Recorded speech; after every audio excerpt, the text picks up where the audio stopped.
Why you guys are kind of quiet tonight? Usually I gotta bang the gavel, and you guys are kind of quiet. What's going on? Waiting on the pastor. Can you hear me? Yes? No? Maybe? Yes. Yes? Okay. I forget I have to be like right in here. Okay. So, I want to welcome you all to our candidate forum this evening. My name is Sherry Williams, and I am the chairperson for the Berrien County TEA Party Patriots. I don't know if we have anybody that's here for their very first Tea Party meeting or not. Just wave at me if you've never been to a Tea Party meeting before. Okay, well, we're glad that you're here. When the meeting is over, there is information about our group at the back table. Please take that, and we also have constitutions and a lot of other information back there. So we're glad you could join us this evening. We're glad that our candidates could join us this evening. Al, it was a pleasant surprise to see you walk through the door. Appreciate you being here. Dave, really appreciate you being here as well. I just want to extend my thanks to you for coming this evening. I have asked Helmut if he would lead us in prayer this, you can't hear me, Janet? Not very well? Can't hear very well. No? David, where are you? I will try to be right. Can you hear me now? Yes. Okay. I have to eat the microphone here. Okay. We always start our meeting in prayer. We want God to lead us in everything that we do. And so, Helmut, if you would, please.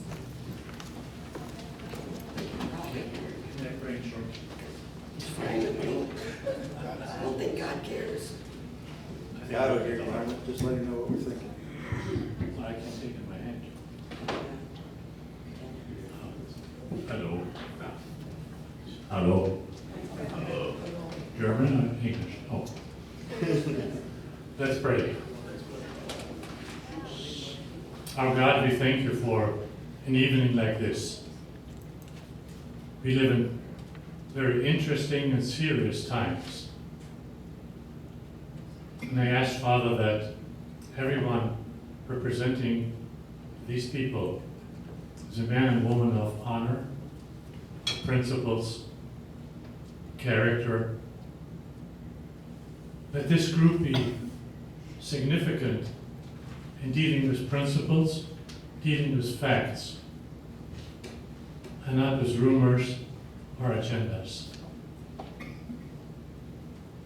Father, you can, and we expect that you will, allow this country to be turned around again.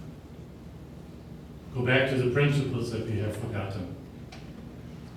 And I ask for each one of the candidates that they know they are in your will, they have heard from you, they know your direction, and they will do everything to enlarge your kingdom on this earth, even in this process.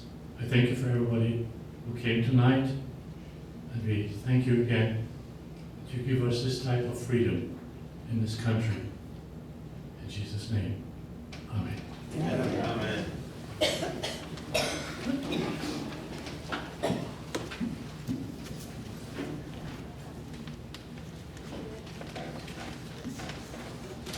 Okay, can you hear me okay? Eat the mic.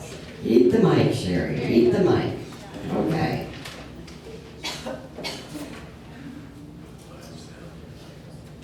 Our moderators for the evening, when we get to the question portion, will be Gary Burritt and Gary Benedict.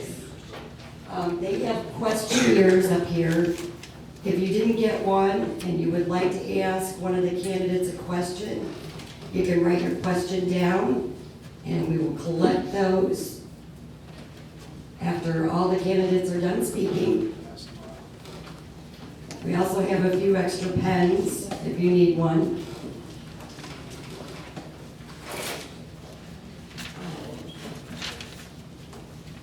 we decided that the written questions would probably work best, because it's been my experience that when you get very passionate patriots on microphone, they tend not to ask questions but bloviate a lot. And so we've tried it both ways, and the written form seems to work better. So we can kind of stay focused on the questions, and we ask that you be succinct in your answers so that we can get as many questions in tonight as possible.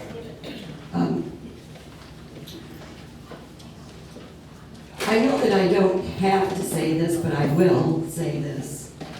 Please, please be respectful to all who are participating this evening. Each candidate is going to be given 10 minutes to speak. Al, I apologize, you're not on the agenda, but it's okay, we'll work you in. I think what we'll do is change the agenda around a little. Dave Pagel, then Jim Walker, then we'll do Al, then we'll do Cindy, and then Jim Bussler, okay?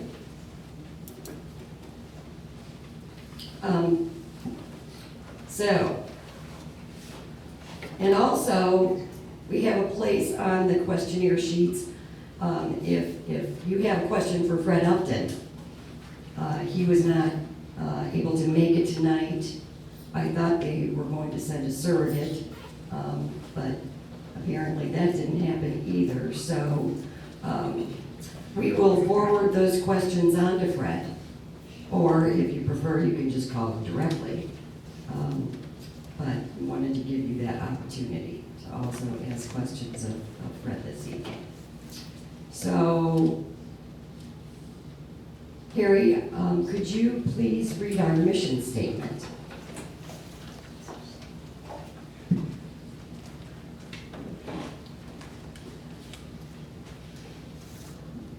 Tea Party mission statement. We pledge our lives, our fortunes, and our sacred honor to restore America to its God-given founding principles. These principles include constitutionally limited government, which means the federal government would be limited to the enumerated powers in the Constitution, which is a large reduction from current practice, and the state governments will be limited by their respective constitutions, since the power should be with we the people at the local level. Second principle, fiscal responsibility, which means government spending must be equal to or less than the revenue generated by a low, flat tax rate system. And the liabilities for future benefits would be funded or reduced. It would not burden our children and grandchildren. Third principle, individual rights and responsibilities, means that each individual is endowed by his Creator with certain unalienable rights. Among them are life, liberty, and the pursuit of happiness. It is the responsibility of the federal government, as defined in the Constitution, to protect the individual rights of the American citizen. Principle number 4, free market economics and free trade, means government intervention and regulation be kept at a minimum to ensure that the American dream can be attained by all who pursue it. If the societal challenges and governmental programs are addressed by free market approaches to minimize their central control and maximize freedom and liberty. Thanks.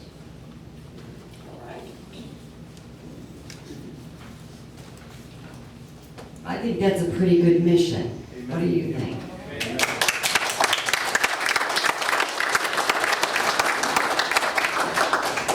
I love all the rumors they try to start about us Tea Party wacko birds. Some of them might be true. There might be a few wackos, but Not in this building. present company may be accepted in that. But, you know, the Tea Party started 5 years ago. And it was just because we were seeing so many things go on at the federal level, really, is where we were focused. I'm like, what has happened to our country? And what we have realized along the way is that we can't change Washington, D.C. first. What we have to do is take care of our own communities, our own backyards. We have to take personal responsibility. And I am very proud that we have elected precinct delegates. We never even knew what a precinct delegate was. You know, we've gotten involved in the Republican GOP executive committee here locally. We've been poll challengers and poll watchers and, you know, have really gotten engaged in the process. And that is the only way that we're really going to affect change. Sitting on the couch and throwing your shoes at the TV doesn't cut it. That doesn't change anything. Might break your TV or something, but other than that, it doesn't change anything. And I'm really proud of the candidates that we have that are from this grassroots movement. And primary challengers are always a great thing, because I think it brings out the best in all the candidates. There's nothing bad about being challenged. It gives you an opportunity to make a choice on who you feel better represents you and your values. And so that's why we wanted to have the candidate forum this evening and have all of our candidates involved. And again, I want to say to Al and to Dave, I'm very grateful for you being here this evening. I really am, so thank you.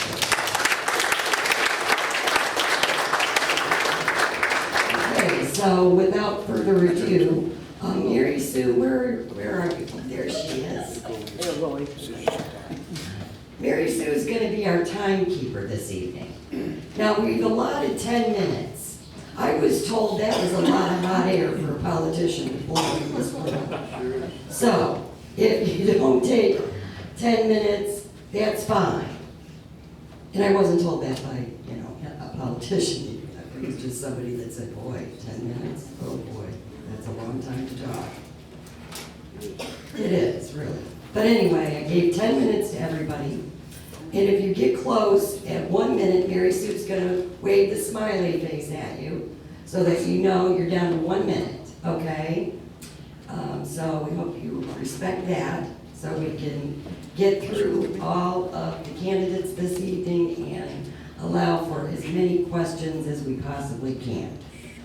And as I said, Barry and Gary will collect your questions throughout the evening as well. So, okay, so Dave, you're up. You're on deck. Well, let's do something.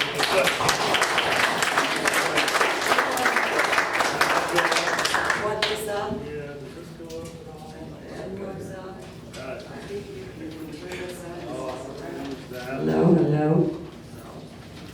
If I'm limping a little bit, it's kicking a box down our hallway late last night in the dark that was appropriately filled with campaign material. Oh, I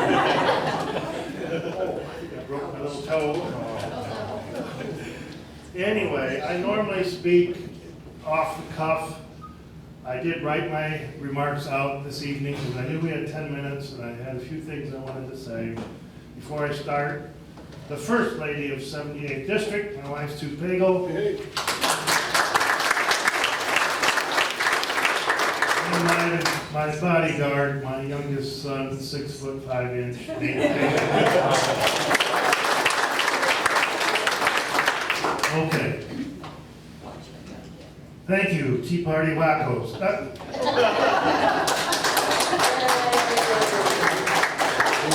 Thank you, Tea Party patriots, for inviting me to this candidate forum.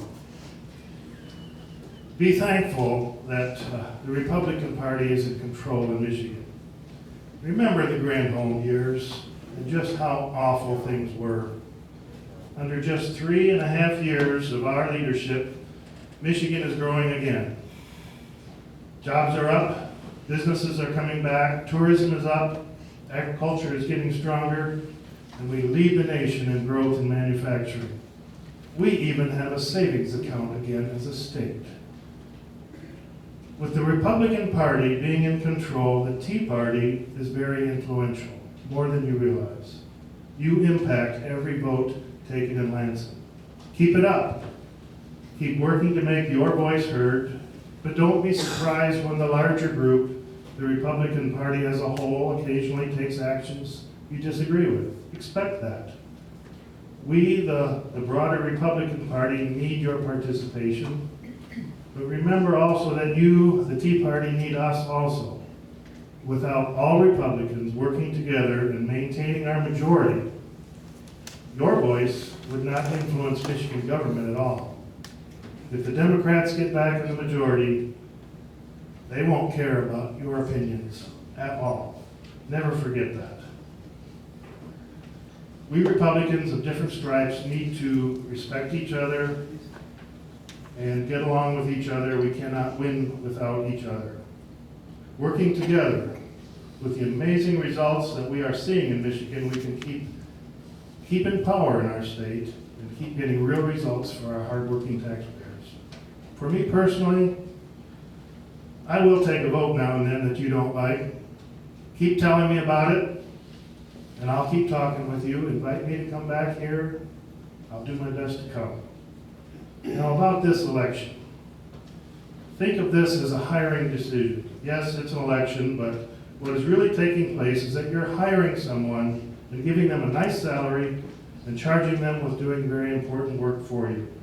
When you hire someone, you look at their resume. What have they done in the past to demonstrate their ability to carry out the job you would give them? What are their qualifications? What is their track record? Who will vouch for them? You certainly don't want to just take them at their word that they will and can do a wonderful job for you. Words are cheap, especially in politics. For the job of state representative, what would you look for in a resume?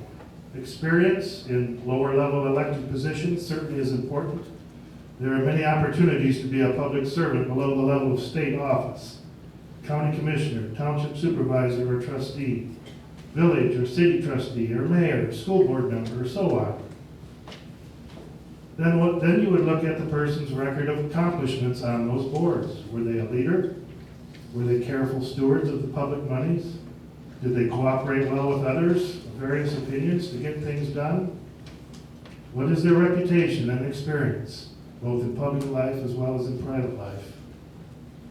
I have a strong resume, including 20 years of public service. I've been the true citizen public servant rather than the career politician. In my first 18 years of public service, my main job in life was to grow, pack, sell, and ship apples. I served my duties on the school board and the county commission on a part-time basis while running my business as a private citizen. Only in the past 1.5 years have I been primarily a public servant, and even then I've maintained a role in running my businesses. I have a somewhat unique record in public service. For all of my first 18 years on the job, I was chosen to lead the board that I was on as their chair or president. I have a track record of leadership, of listening, of cooperating with others, and of getting things done right. For all of those 18 years, I led boards that were careful stewards of public monies. We kept our spending within the limits of the funds the public gave us, even in the many downsizing years when our funding was decreasing. And in my first term as state rep, we have also added nicely to our state savings account. This is a record of careful stewardship of public money that I'm proud of. Limited government, accountable to the people. It was because of my belief in limited government that I voted against the bill on improving indigent defense this year. I agreed with the problem, but the solution looked like an old-time big government approach to dealing with it. that I felt could be addressed better on the county level. I do believe in limited government. Who will vouch for me? My endorsements include Right to Life, the NRA, Farm Bureau, the Small Business Association of Michigan, and a long list of others. My record in private life is also strong. I started a business at age 23 that I now run with one of my sons. Everyone who drives by Red Bud and Shawnee has seen it, and our farms grow over the years, and over 100 local folks have been employed there over the years. I have known what it's like to be the payroll for 35 years now. My wife and I have raised 4 kids, and you've seen them grow and flourish into adulthood. I have much to be proud of and a tremendous amount to be thankful for in this life. I've had a few people come up to me in this campaign season and thank me for being independent, asking me how hard it is to stick up for what I believe in the face of political pressure. It is hard, but I wouldn't have it any other way. You've seen my independent thinking in action and sometimes have not liked the result. But I would argue that the big picture of how I represent you is solid and honorable. I'm also somewhat unique as an elected official in that in 20 years of primary and general elections, I've never once personally attacked an opponent. I've never taken the low road of slinging mud. It's just not who I am. Even in my first run for state office, when it was a hotly contested open seat with no incumbent in the race, I held the high ground of just telling voters about myself, my qualifications, and my views, and I trusted them to sort things out regarding my opponents. Politics really can be done that way. Things are going well in Michigan. I love our state and enjoy being part of the upswing that's taking place. We face big challenges, but we have many reasons to be optimistic given the track record of Republican leadership in Lansing in the last 3.5 years. Please don't lose sight of the forest because of individual trees. I know you disagree strongly with a few of our votes, but be thankful that Republicans are in control, that you have an influential voice, and that things are definitely headed in the right direction overall. Tea Party patriots, keep standing up for what you believe in. Keep telling me about it. I will continue to be strongly independent and to work from a truly conservative outlook on things. I love our state, our Constitution, our conservative values and way of life. I will fight to uphold your individual freedoms and responsibilities. I will fight for limited government and for respect for our Constitution. Thank you for the opportunity to talk to you.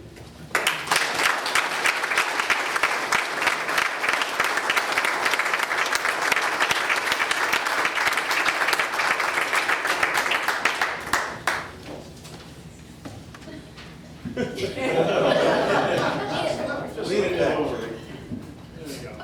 Okay. Since the next guy's taller than me too.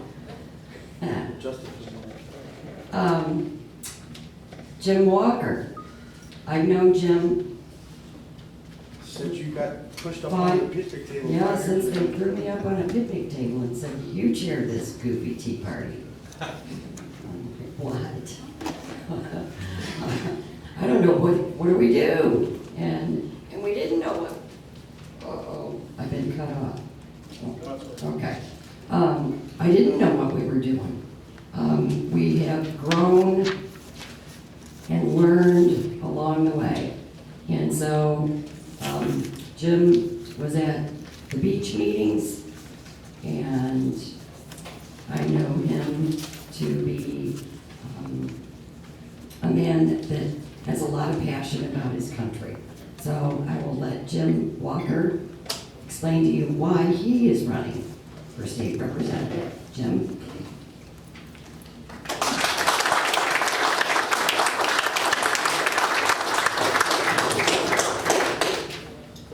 Go ahead and eat the mic. I'll try to stick to my 10 minutes. Unlike Dave, I don't like prepared speeches. I like things to come in written form, but I like to follow those things that come in written form. And the U.S. Constitution and the state constitution are the two things that I like to follow. those of you that know me already have my RAC card, and this is what I'll be speaking from primarily. Some folks of you here tonight don't know me. My name is Jim Walker. I'm candidate for the District 78 House of Representatives. I do not have any previous public service, although I have, in a paid position, I have volunteered a lot over the years. And it really wasn't going to cover everything back through high school, but I thought I just might go ahead and let you know because this doesn't really cover some things. My resume is clear. It's right here on the top of the RAC card. It lets you know about my experience as far as my work program goes. When I was out of college in healthcare, I volunteered with a local group called the REACT team. And I don't know if REACT was big up here in the 70s and 80s, back in the CB days. It's the Radio Emergency Assisted Communications team. And I was one of their executives where we communicated working with FEMA for radiological monitoring. We had a nuclear power plant and we were all trained in using Geiger counters. And we were on the FEMA team for radio communications and monitoring field radiation in case of an emergency. I also worked with the St. Mary's County Sheriff's Department in drunk driver awareness and traffic control and in community programs where we rattled doors and things like that, sort of like a little local security team, and I volunteered to do that. When I got out of college as a hospital manager, I managed at college age, 23 years old, I managed 2 different hospital food service departments where I worked with state and local regulations and all the things that go along with that in the nutrition department. I also, after the Clintons got in office, I moved out of healthcare because it looked like middle management and healthcare was going to be a really bad place to be, sort of like it is now. So I moved into restaurant management, and everywhere when you get to the general manager level of restaurant management, the only way to make more money and to grow your experience is to move. And that's what my wife did. My wife, Tanya, is right here, and she's also my campaign manager. And we moved and we moved and we moved, and we got upstate New York, and McDonald's was taking over the little diners. All remember the little diners from the 50s that used to be on the toll roads. And McDonald's took those over and they built these Taj Mahals and turned them all into fast food courts. And quite frankly, I'm not a McDonald's manager. I like a little bit more control over what's going on, and the McDonald's environment wasn't for me. I managed 2 of those rest areas on the New York State Thruway, and you can imagine in the state of New York the amount of regulations we had there that we had to go along with.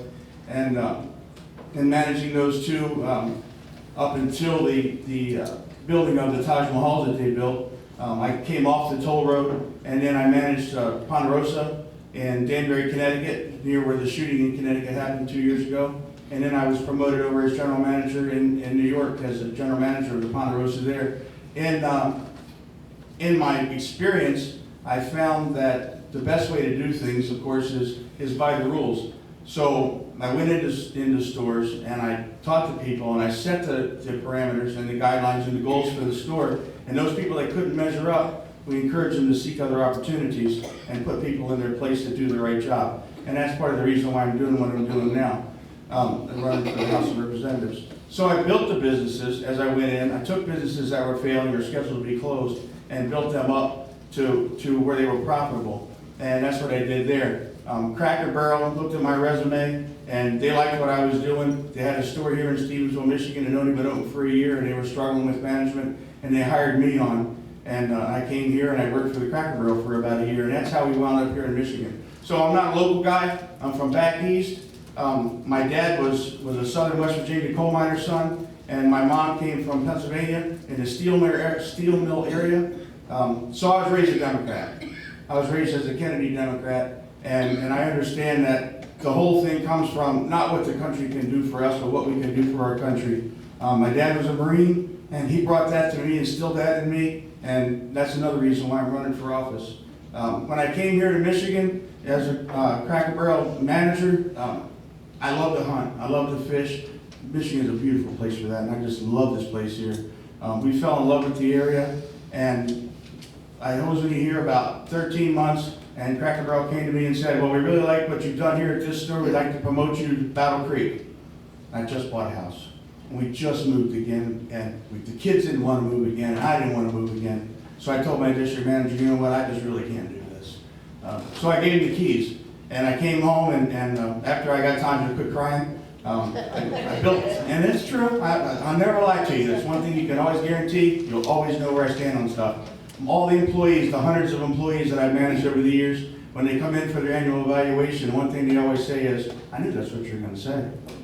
And I want all the constituents of District 78 to always know that if they want to call the office, that's fine, but you really don't need to, because you're already going to know what I'm going to vote on things, because I have principles and I'll stand by those all the time. So anyway, we came here, and I quit over on Keeler Creek. Anybody from the Stevensville area knows the Keeler Creek Nursery over Keeler Creek Road? I built those greenhouses in behind. There's great big dome greenhouses. Of course, you probably can't see them now because they're covered with weeds because the business is gone. But I drove all those posts in the ground through October, November, and December in that year that I left Crackborough with a hammer. And I built those greenhouses. And I didn't know what I wanted to be when I grew up, and I couldn't figure out where my path was going because I'd done so much different stuff. And I kept watching the Herald Palladium in the paper, and there really wasn't anything except in transportation. I knew I had to take care of my family, and I knew I didn't want to move again, so I knew I could drive a truck because my dad did it. He was a Teamster Union guy, local 639, and I said, Charlie, I think I'm going to go drive a truck. So she said, go ahead. So I did. I've been a truck driver for 18 years. I've been an exemplary company employee. I've been driver of the month. I've logged over 1.25 million miles without an accident. And, well, I got a couple of tickets along the way, but I got out of them. Yeah, you know, officers make mistakes, and we shook hands and agreed to disagree. So anyway, yeah, I've been a pretty good truck driver. I haven't run over top of anybody, although I'd like to a couple of times. And so I became president, or became a member of the Berrien County Sportsman's Club because I like to hunt, and I like to fish, and I like to shoot. And being a member there, the membership knew what kind of person I am, so I ran for office there. So I guess I really do have a public service office, but it's non-paid. The Berrien County Sportsman's Club was almost bankrupt. They had no accounting procedure, and they had no money. And I was president, and I had 6 of my 9 board members, and I had 92 members. And now the club has over almost 500 family memberships. It's strong, it has money, it has an accounting system, it has a P&L system, and I set that up. I really did. I had a really hard time tooting my horn, but being here in front of the people of the county, this is the time to do it. And I had a district manager one time when I worked for Morrison's Custom Management, Doug Santoro, and Doug said, you have to toot your horn sometimes, Jim. So that's what I'm doing.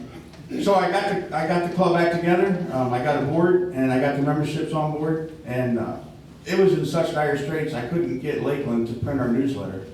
I had to take them a check, a personal check, and get them to print our newsletter so I could issue it out. That's what kind of shape the club was in. But like I say, it's strong now. President of the Sportsman's Club, 2 terms. Board of Directors, 2 terms, and Chairman of the Board for 1 term. I started the Defensive Pistol Association shoots at the Berrien County Sportsman's Club, organized that. It's still going strong. I started a concealed weapons class through the NRA at the Berrien County Sportsman's Club, where I've been an instructor for 13 years through the NRA and at the Berrien County Sportsman's Club. And we teach students from Berrien County, from Allegheny County, from Cass County, all around the region. We work with the Boy Scouts there in firearm safety and shooting. We introduce them to the shooting sports and shotgun and rifle. The kids can't do pistols, but Mr. Pagel did support legislation just recently for children to learn to shoot firearms with written permission from their parents. And I'd like to thank Mr. Pagel for following that up. That was good. I also worked with the U.S. Navy Sea Cadets in firearm safety and marksmanship, teaching rifle safety and rifle shooting with the Sea Cadets. I'm an endowment member of the NRA, and I've been a member of the NRA since I got out of college, I think, or maybe even before. Taj and I have been married 22 years, and we have 2 kids and 2 grandkids, and I got 1 minute to cover the reasons why I can't support Medicaid expansion and healthcare exchanges, Common Core, crony capital, centralized government, increasing taxes. Okay. You guys just don't know where I've been, and I gotta get you to understand that I have such a diverse background, and I'm not myopic on seeing what's going on, because I'm from the East Coast, and I watch how they do it wrong, and I watch exactly what's going on in Lansing, and that's what's happening in Lansing. They're bringing that stuff here, and I love Michigan, and I don't want that to happen. Medicaid expansion, what that does is, and through Obamacare, it forced everybody to get insurance. So we got all these people coming into the Medicaid rolls, and doctors don't like to take Medicaid because the government doesn't pay them back. So you got all these people on Medicaid rolls, and they can't get an appointment. Insurance, and I can lump all this together, Insurance doesn't give you health care. Insurance doesn't give you better health care. What gives you better health care is being able to have one-on-one with your doctor and not having the government in the middle of it. And I'm done.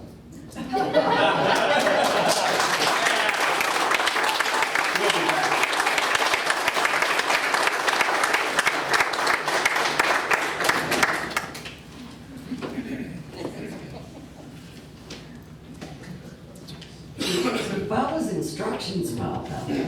I'm learning That's from good, you. yeah, that's good. Okay, so our next candidate is Representative from the 79th District, Al Pscholka. Al, so glad you're here.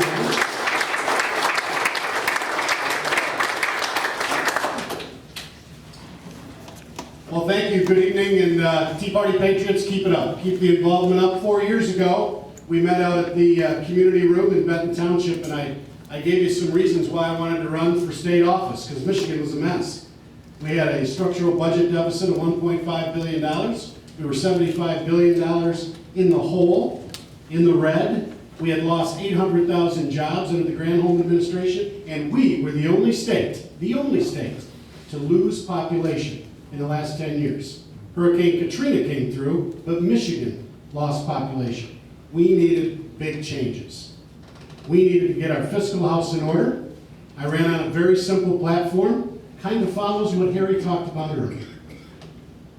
Fiscal house in order, lower our debt, balance our budget, get a better business climate, more accountability in government, and a lot of government reform. So what did we do? That first year, we did something that hadn't happened in government in a long time. We spent less money than the year before. Well, my old German grandfather taught me a lesson that said, you always spend less than you take in. And that's what we have done for 4 consecutive years. But we've done more than that. I want to go through the list of reforms just to remind folks of the reforms that we've made. So we got there. The first year, we balanced the budget. We spent less money. We eliminated the worst business tax in the history of the world, the Michigan business tax. It's gone. You've got a chance to eliminate the personal property tax in August. We reformed pensions in Michigan, and guess what? We saved you, with one vote, $21 billion. We knocked off our pension debt. $21 billion. We lowered the income tax rate. We reformed unemployment. We reformed workers' compensation. We ended up with a surplus. For the first time, Michigan had a surplus in 10 years. So we had a budget surplus, and now we have a rainy day fund of about $700 million. All of these reforms, and I'm not done with them yet, led to a better business climate because we want our kids and grandkids here. I'm tired of losing our kids and grandkids. The most important thing to me is my family and my faith. That's what I take to Lansing every day. And we want to make decisions so that we can have our kids and grandkids close to us. So the changes and all the reforms that we made were to do that. And we created 286,000 private sector jobs. They looked in the paper today, and we've got another 18 coming from Wolverine Stamping. Oh, we did another little thing that people never thought we would do in Michigan. We're a right-to-work state. Did anybody think?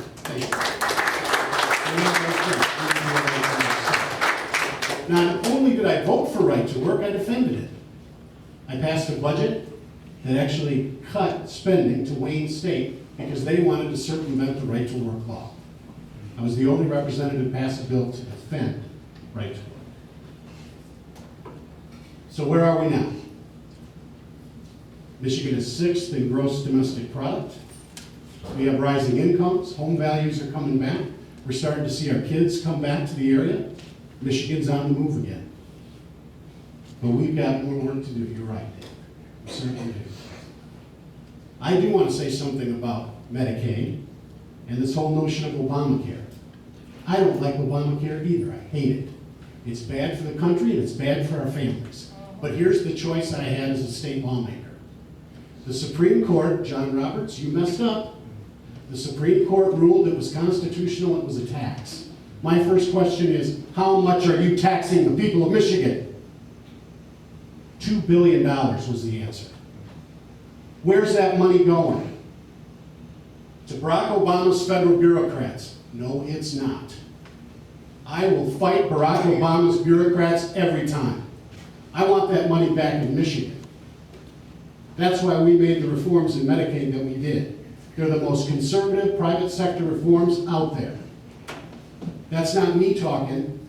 That's the New England Journal of Medicine. That's the Kaiser Health Foundation. We wanted that money back in Michigan. I don't want that money in D.C. I'm tired of donating money to D.C. My gas tax goes to D.C., I get 90 cents back. My income tax goes to D.C., I get 80 cents back. No, I want that money here, I want it in the private sector, and I want it in Michigan. That's why we changed Medicaid in Michigan. It's run by the private sector. It has a 48-month cap. After 48 months, you got a choice. You can stay in Medicaid or you can buy your own insurance. And you're gonna pay a copay, you're gonna pay a deductible, we're gonna have preventative programs, we're gonna lower healthcare costs. I am tired of paying everybody else's trip to the emergency room.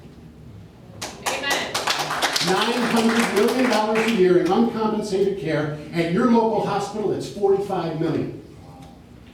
Who do you think pays for that? You do, with higher services and higher costs. That's why we had to get in there and fix Medicaid. That's what we did. It's based on private sector reforms. It's run by the private sector. There's 13 Medicaid HMOs that are competing with each other. And right now, right today, that liberal governor, Mike Pence, down in Indiana, is stealing our plan. He's trying to do the same thing. And other states are looking at it as the model on how to do reform. We've done big reforms in Michigan. Now, I know you're not going to agree with me all the time. I understand. My wife doesn't agree with me all the time. If I can get to 90% with her, that's good. I really like that. But a little bit on my background, I'm a small business guy. I own 2 small businesses, so I've signed the front of a paycheck. I've balanced the budget. I served on the Lincoln Township Board for 8 years. Balanced the budget every year without increasing taxes. I've been in the Michigan House now 4 years, balanced the budget and lowered taxes. And I ran for office. This might sound selfish, because my daughter couldn't get a job in Michigan, and it made me angry. She went to a 4-year school, she graduated from Lakeshore, she did everything right, and she couldn't get a job in Michigan. And I said, you know what, I'm gonna go to Lansing, I'm gonna fix things. We're gonna do a lot of big things. We've done so many reforms, we can't even get to them all. Michigan is a different place. You never thought Michigan would be a right-to-work state. You never thought Michigan would make all of these changes. Michigan's on the move, we gotta keep it going. Are we gonna disagree on some issues? You bet. I voted 1,800 times in the legislature. Chances are you're going to disagree with me on a couple. I would hope. Like Dave, I love your involvement and your passion. Harry mentioned principles, balancing the budget, lowering debt. That's what we've done. We've lowered debt by $21 billion in the state, and we're not done. In the budget that we just passed a couple of weeks ago, we lowered it another $1 billion. We paid down on our debt. I don't want to put that on our kids and grandkids. It's not fair. When I talk to high school kids, I say, you should be mad. Your government, the federal government, $90 trillion in debt and unfunded liabilities. What we have done to that generation is terrible. We're not doing it in Michigan. We're balancing that budget every year. We're paying down debt every year. Every year I've been there, every year he's been there, that's been the case. We put another $100 million in the rainy day fund. Now, we still got things to do, because when I knock on people's doors, guess what they tell me? You better fix the roads, Representative, right? We passed a bill in the House that would get about $550 million without increasing your taxes. And the Senate hasn't taken it up yet. I hope they will when we get back, because it makes sense. It takes all of the sales tax on gas and puts it towards roads, towards pavement, not towards administration. So Michigan is on the move again, and we're making progress. That's why I'm asking for your vote on August 5th.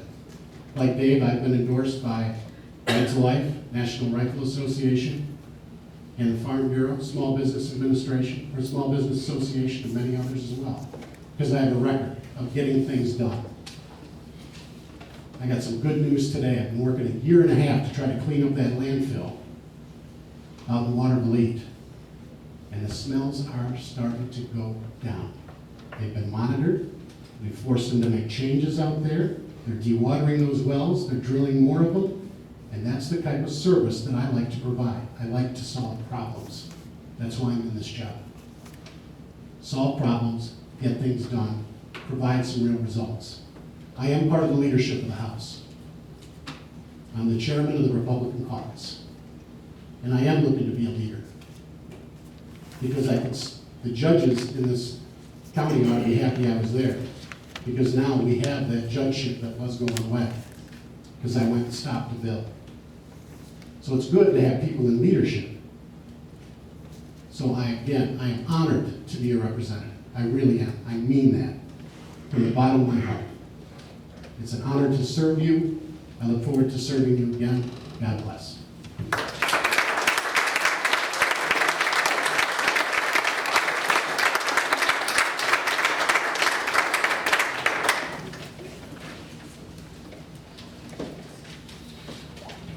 You gotta take that down for me. Oh, that's right. We'll adjust it right now. Yeah. Okay.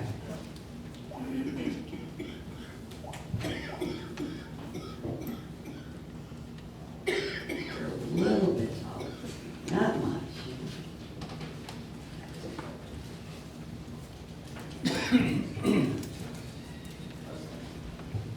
There we go. Okay, next up. Again, had the pleasure of meeting Cindy about 5 years ago. We have worked side by side on a lot of things, and one thing Cindy learned the hard way is never leave a meeting early, otherwise you get volunteered for something. Anyway, Cindy, I'm proud to introduce you as a state representative for the 79th District candidate, Cindy Duran.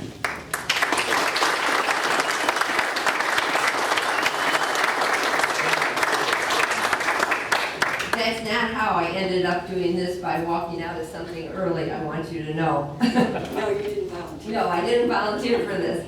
This came about through a great deal of prayer and consideration from myself, my family, a lot of people. So I'll just basically give you a brief history of myself and then get into kind of the nitty-gritty of stuff. I'm a lifelong resident of Berrien County. I was raised in God's country, Spinks Corners. Grew up working on a farm before I went to school in the morning, when I came home in the afternoon, and on the evenings and the weekends. That's what I did. I graduated from Bettenheimer High School, married my high school sweetheart, Steve, who's over here. He's my jack of all trades right now. We just celebrated 42 years of marriage just a couple weeks ago. We have three daughters and 3 son-in-laws and 8 beautiful grandchildren who are also great volunteers for me right now. I'm also a registered nurse. I'm a licensed registered nurse in the state of Michigan. I actually worked in the Michigan Medicaid program for 15 years. So I had an idea of how the program functions. I saw what I call the unintended consequences of Medicaid. So when an idea came to expand it, I could not fathom doing that.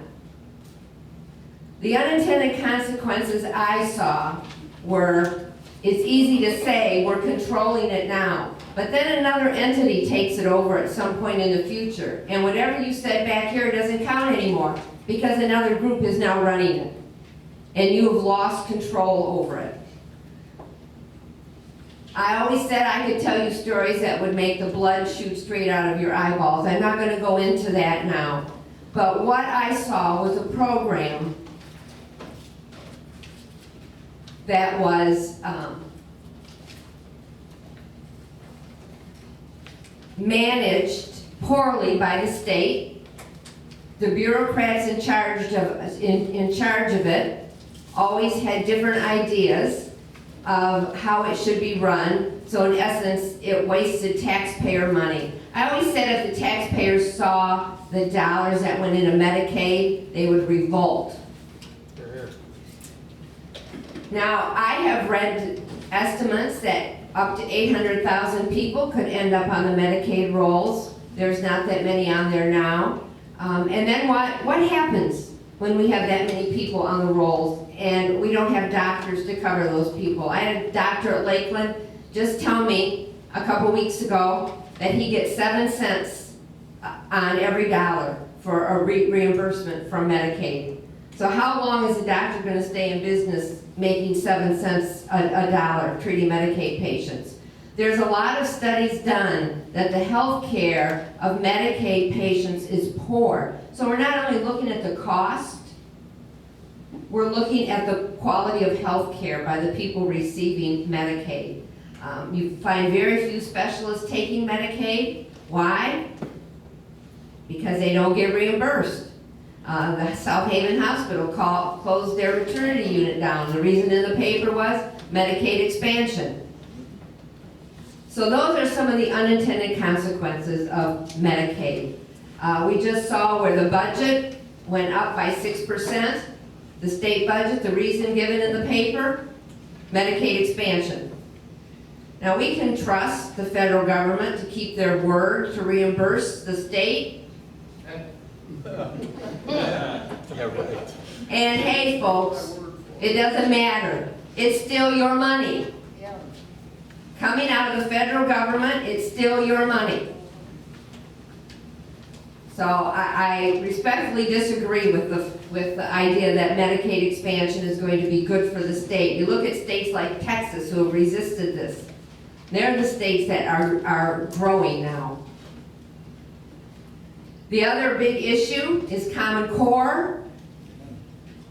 That's another issue where we are losing our state sovereignty, just like Medicaid expansion. The federal government can say jump and the state has to say how high. And that's exactly what's going to happen with Medicaid expansion, with Common Core. We're seeing now the curriculum coming through on Common Core. They're changing the U.S. history. There's just a whole bunch of things wrong with that program. And we have talked about that here many times. And I'm not going to go into any more of that right now. But just some other differences between myself and Al. Increased hunting and fishing fees. Increases like that to me are taxes. Increase in taxes. I would not have voted for that. I believe we need to reform no-fault car insurance. Increase in off-the-road vehicle licenses. I would not have voted for that. The bailout for Detroit. I would not have voted for that.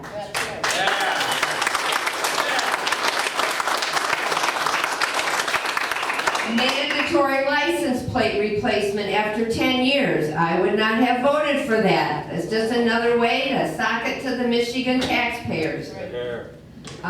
There's other programs that I have mentioned before, and I will just talk about those briefly. The Certificate of Need program in the state of Michigan needs to be reformed. Instead of reforming it, what did the state legislature do? They voted to increase the fees and increase the bureaucracy of that program.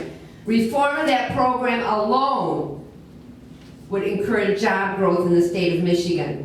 That's why we can't compete with Indiana, because they do not have a Certificate of Need program and we do. Then we have the Michigan Economic Development Corporation that takes taxpayer money and picks winners and losers. Those are some of the differences. And I say it boils down to 8 words. Limited government versus larger government, lower taxes versus increased taxes.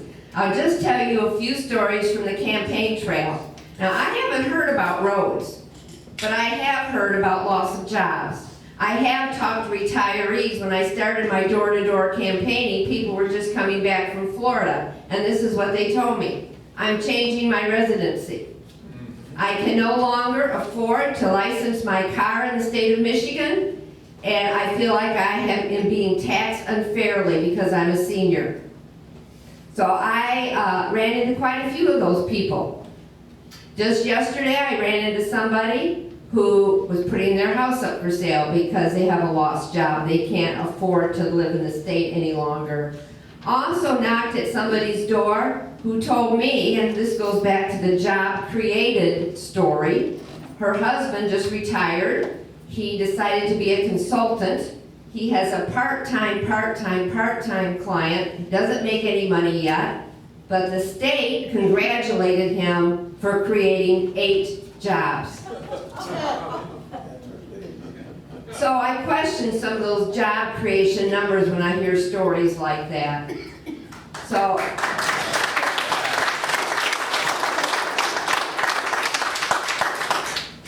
no, I don't have the experience. I've not served in the legislature before. I have to say my experience has been in serving on church committees, all the way from Sunday school to advisory committee to youth ministry. You name it, I did it. Does that prepare somebody to serve in state government? I think it does. My desire is to serve the district with a servant's heart, never forgetting that I work for you.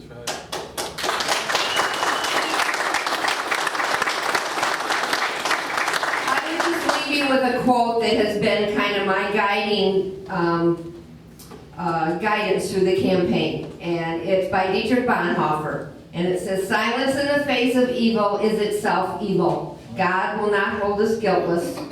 Not to act is to act, and not to speak is to speak." So I decided to act, and I decided to speak.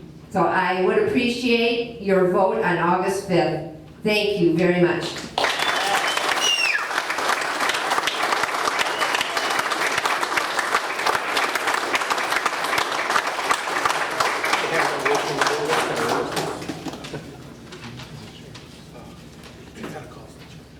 If there's anybody in the audience that would like to write down a question and you don't have a slip yet, or you thought of another question, let us know. Just wave your yellow slip in the air, and either Gary or Gary will come by and pick it up.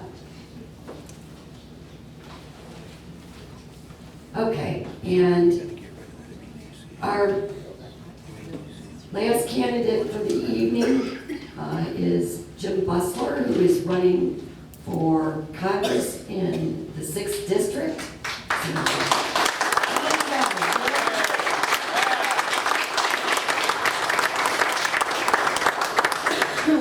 Thank you, Sherry. Hello, everybody. Good to see y'all.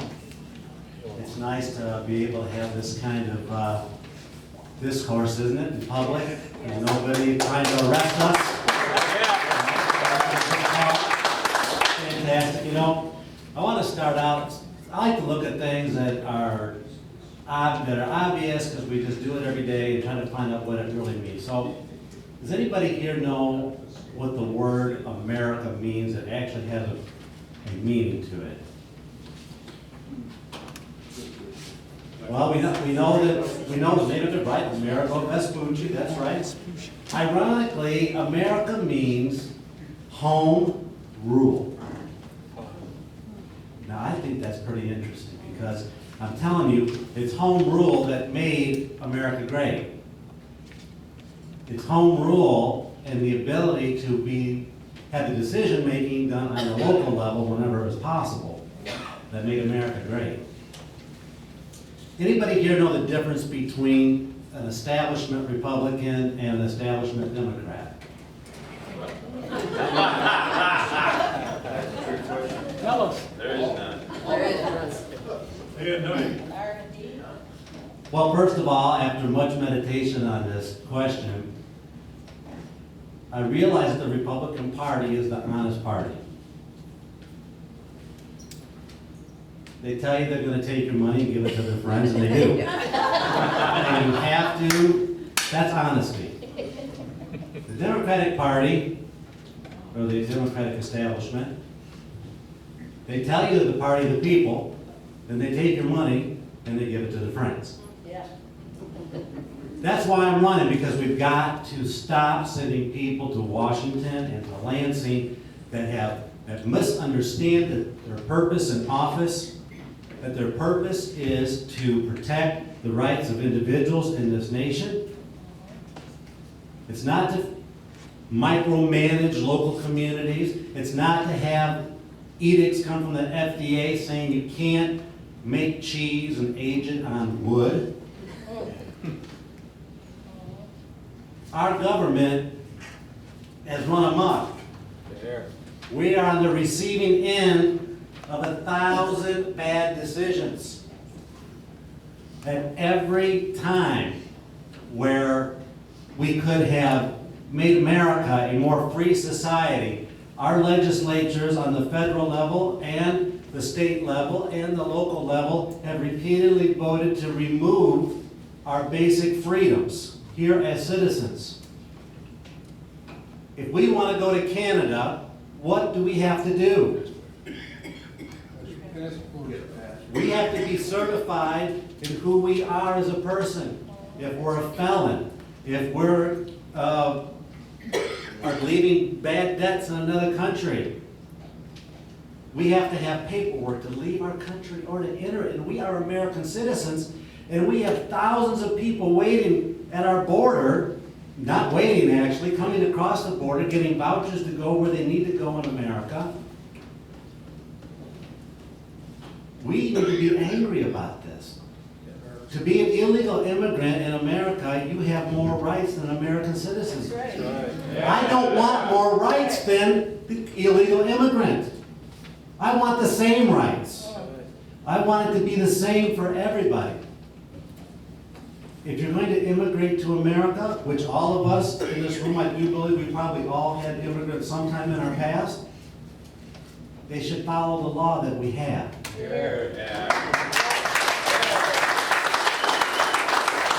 I don't believe in stopping immigration. I believe you need to get in line and take a number like all the people I know in the healthcare industry that have come over here to work as doctors and nurses and had to wait. It's a slap in the face of justice to do these things. You know, another little thing I want to say is I hear our congressional representative and I hear our representatives in Lansing talking about the recovery. Well, I want to tell you, a recovery does not have 100 million people receiving some form of welfare and 70 million people completely dependent on it. That is not a recovery.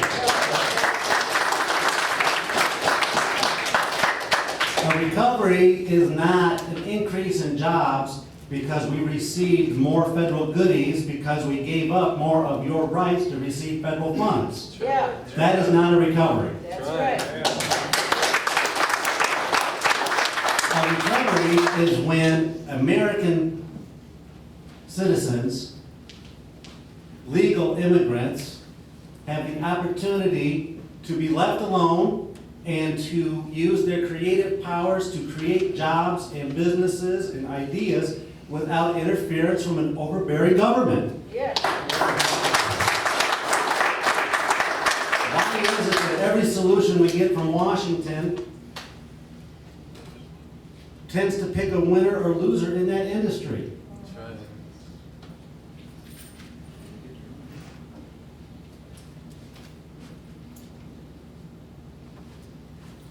I'm running because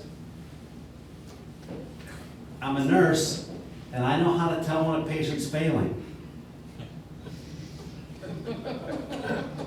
That's one thing you get.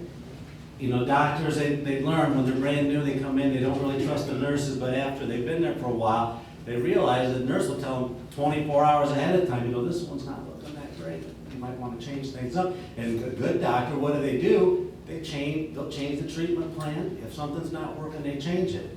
But we've had 70 years of the same crap from this government, ever increasing control. As your need for money to fund your programs increases, you have a corresponding need to control the populace. You got to gotta know where everything's going. You gotta know that, your son got a $500 gift from you. You gotta take time out of your day before tax time and write that down. This is ridiculous. I hear crying too, and this is chastising all of us. We get upset when we hear about all the people that get the handouts. But when you hear that we're spending $100 million on this, or we lost $800 billion in welfare or something like this, yes, I agree, it's wrong-minded for able-bodied people to get welfare. 2008 alone, we gave $18 trillion of welfare to the banking industry. That's why we suffer today, because people are having to give up their pensions. The militaries had their pensions decreased. And it's all because of this payment that we made and a $65 billion payment we're making every month to the financial industry. That is where our quality of life is disappearing to, and nobody will talk about it.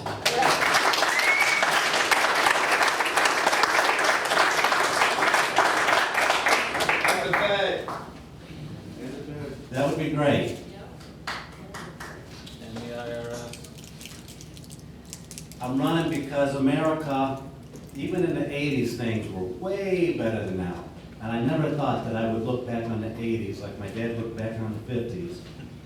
When he would tell me he bought a house, had a car, he made like $3.50 an hour, which was pretty good money when he was working. Would I ever think and idealize the 1980s? But I'm sad to say that America, we are not receiving the full blessings from God right now because we are not acting justly. We're at the end of 53 million aborted babies. And it has become so happenstance and regular to us that, yeah, we're angry about it, but we're no longer enraged by it.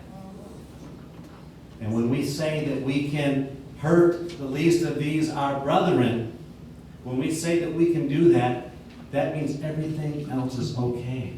That's right. That means there is nothing wrong anymore. We got to get that back. We have to get our faith back.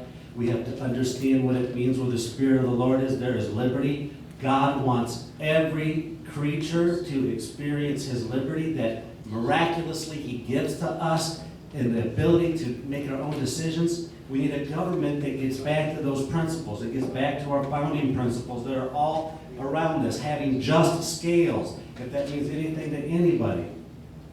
America's financial system is corrupt to the core, and one of the main reasons is we've thrown off what we used to do when we were prosperous, where we had a monetary system where the money was equally rained on the rich and the poor. The poor could get out of poverty because they didn't have to fight inflation every day to save a dollar. We need people I'm leaving. We need people in Lansing, we need people in Washington who understand that, and that we need to know that it is 1,000 bad decisions, but one thing, bringing liberty back to America, is what will bring prosperity back. Thank you.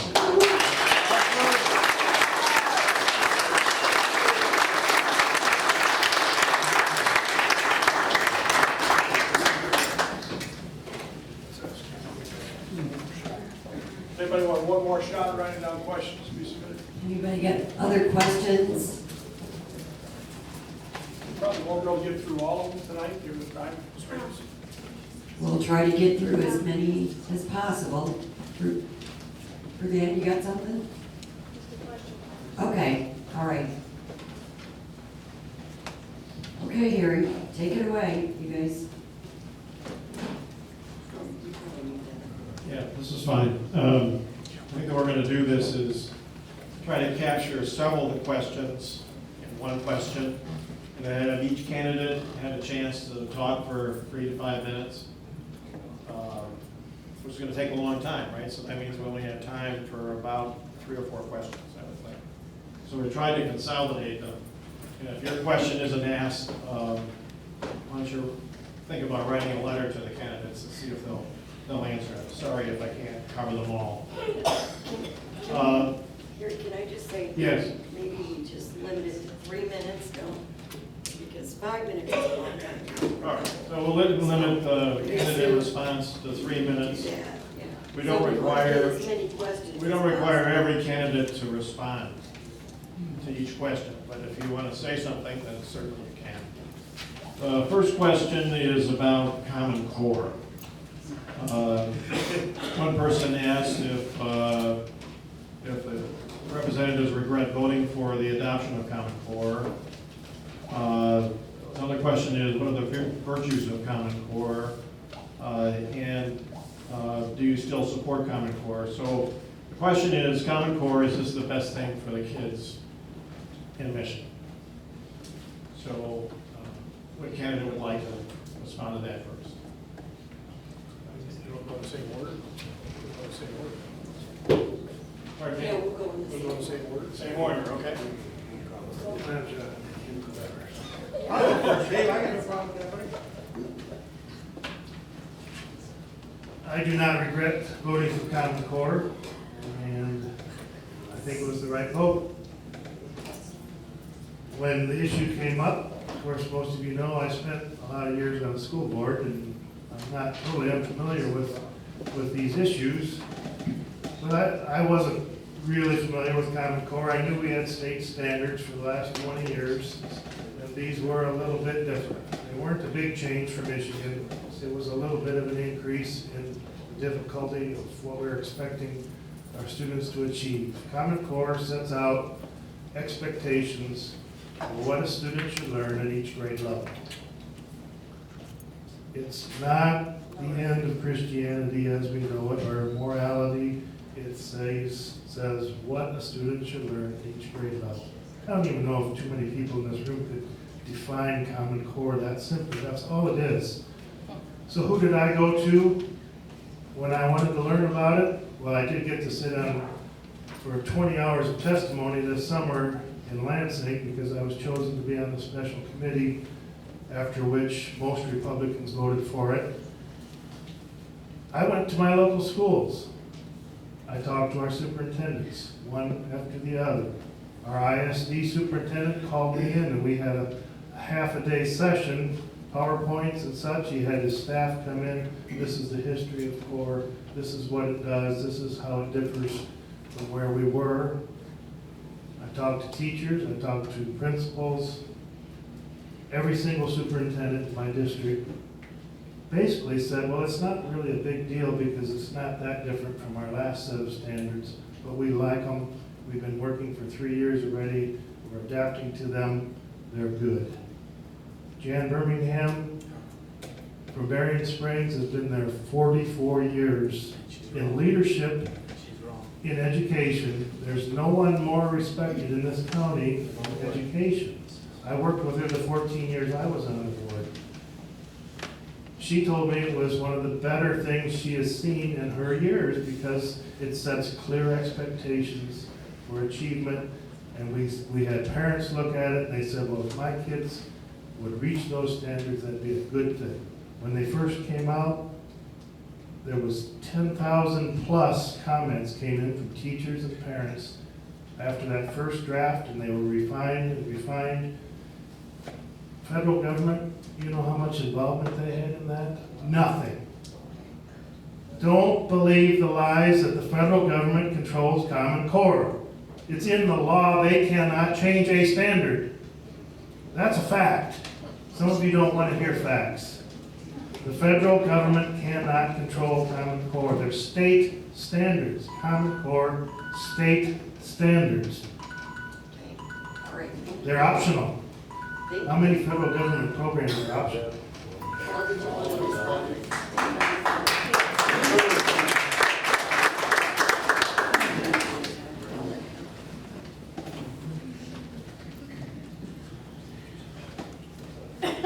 Forgot to mention, the welfare budget is down $1.3 billion too. Just want to mention that. My take on Common Core is a little bit different than Dave. When you get elected, you put your hand on the Bible and you raise your right hand and you swear to uphold the Constitution. Right? Right. In the Michigan Constitution, it gives the planning and design of public education to the State Board of Education. State Board of Education made that decision in 2010. I wasn't there, Dave wasn't there. It's an 8-year term for state board members. They tend to be Democrats. If anything, we need to get involved and make sure we get folks on the State Board of Education. Because they made that call in 2010. Now, we're fighting about, well, what test are we going to use? That's what we're fighting about. The legislature can't end Common Core because the State Board of Education has the constitutional power.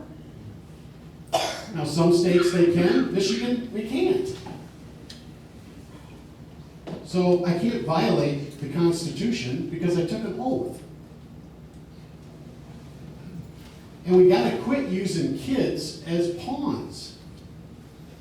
Because our performance is not very good. We're 30th in math, 27th in the world in reading. It's not good.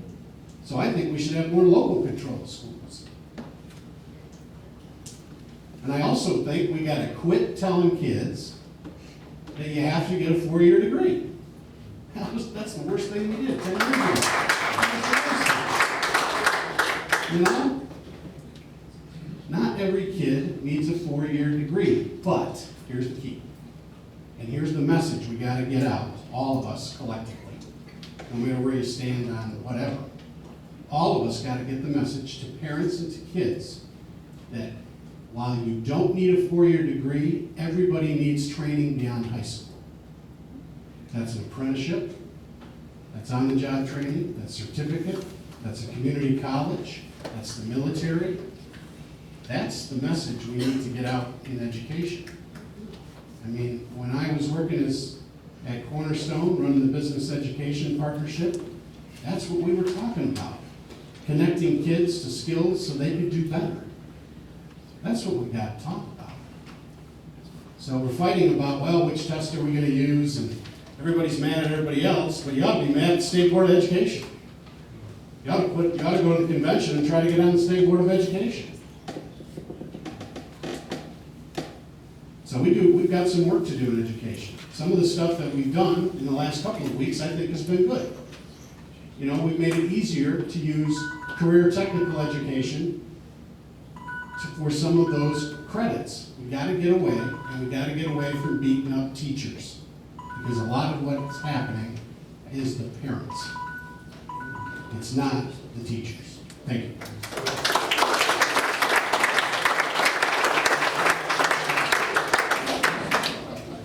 All right, the sleeves are rolling up here. There you go. I strongly oppose Common Core. It's one of the reasons why I decided to run. Both of these guys have some things that are right. Both of these guys have a lot that's wrong. Dave's right. The federal government does not set the standards. The government did, however, coerce the states to accept Common Core by taking money out and hunting it out. And senators are always too happy to take the daggone money that the federal government does, and no federal government comes without strings. That's right. So that's one of the reasons why I'm against it. Common Core started way back before 8 years ago. Common Core started back in the 1900s, back in about 1909 with UNESCO. Common Core is part of the Agenda 21. It's part of the globalization of the country and changing the mindset of the students. Now, Common Core State Initiative is in fact a set of standards. But to meet those standards, you have to follow the curriculum. And the very person, there was 7 people originally on the board that wrote the standards for Common Core. 2 of them were so violently against it that they dropped out, and the other 5 wrote them completely out of the study. So there's only 5 left, and the guy that was in charge of it, after Common Core was coerced by the government for the force of states to take it, he then went over and started writing the tests for it. And those tests and the curriculum include all kinds of liberal ideas. It takes faith out of our schools, it takes the parents out of the schools, and it takes our ability to even help our kids out of the family. And Al's right, we do need to work on the kids. We need to work on the home. We need to be able to incorporate those families and keep them together. And that's going to go all the way into the school system or into the social justice system, I said social justice, don't put those words together, into the justice system, where we're locking up so many of our parents, and we're tearing it apart through the ideas with abortion, and through this idea of giving more and more welfare, and we're splitting up the families. We need to bring the families together, we need to get faith back in, we need to get the families together to support these kids, to get them to school, to help them learn and work with these kids. The Common Core, I said, I started back with UNESCO. It's funded by Bill Gates, and all the information that these kids are putting out, all their test scores, all their behavior, their whole thing is all being collated. There's something like 1,500 different points of reference that are being tracked by these kids, and nobody knows who has access to that information. But if you really dig into it, it's all marketing and it's all control, and they're going to wind up forcing these kids into certain areas because, oh, well, you don't do too well in that, so, and you do better over here, so you're going to force this into there. It's communism, folks. It's freaking communism. You guys can sit there and laugh because you're ignorant and uneducated. And I don't mean ignorant in a poor sense of the word, I mean uneducated. If you get into it, if you come out of Lansing, you get back into the book and find out what's really going on with Common Core, it's taking over the country and moving it into a globalization.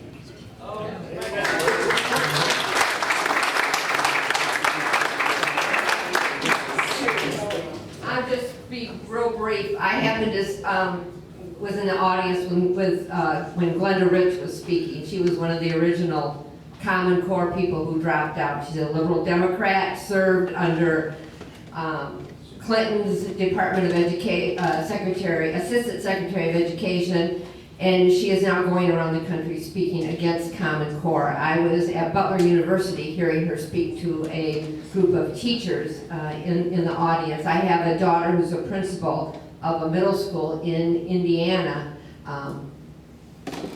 and is very much up to speed on the dangers of Common Core. I've had my daughter in the Michigan public school system who has now pulled her kids out of the public school system because of Common Core and the lack of answers from the principal, who would refuse to discuss it. And I think if the legislators were so proud of their vote, why did they do a voice vote?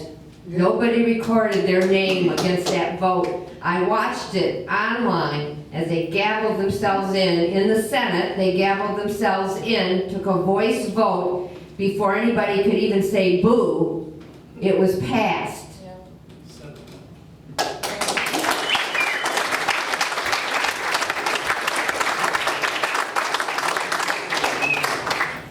I forgot, we're dealing with politicians here.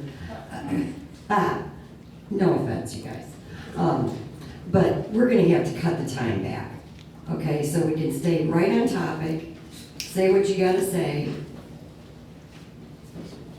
Well, we wanna get as many questions in as possible, and we've got till 8:30 to do it. So, we're gonna change it to 2 minutes. If you have all our contact information, you can email us.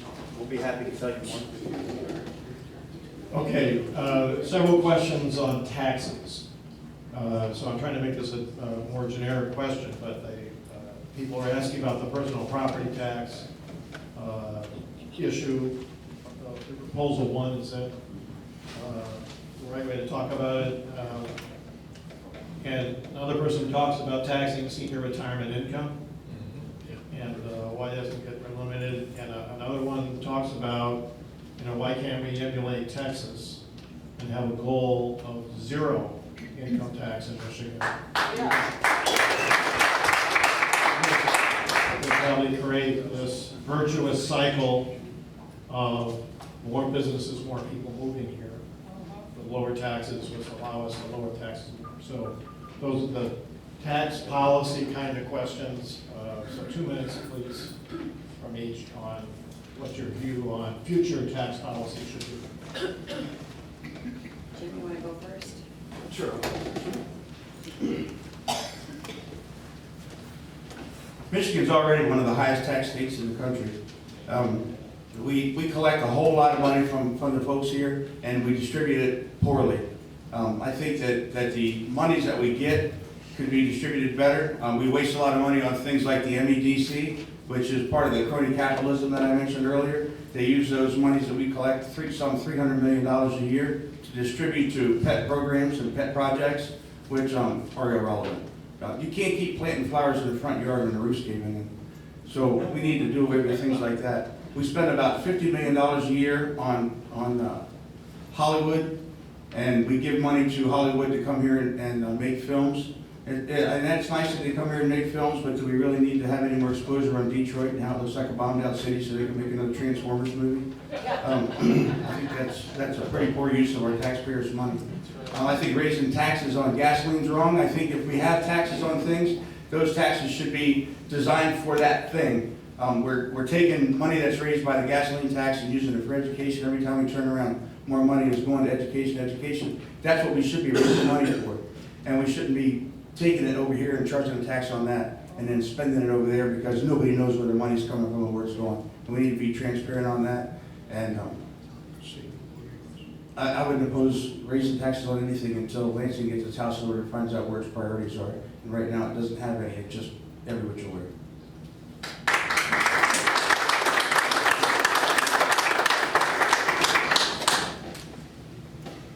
Cindy, you want to go and then we'll switch it up?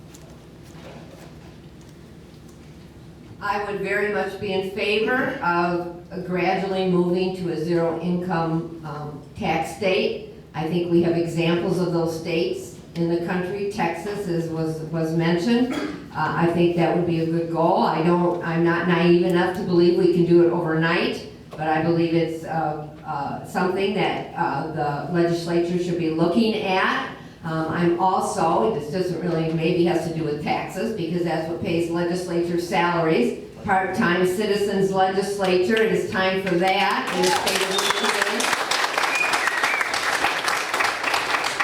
The ballot initiative did not pass, but there's no reason why it cannot be brought up in the next session, in the new session of the House next year. That is something that would start, I think, the ball rolling to a more fiscally responsible environment in Lansing.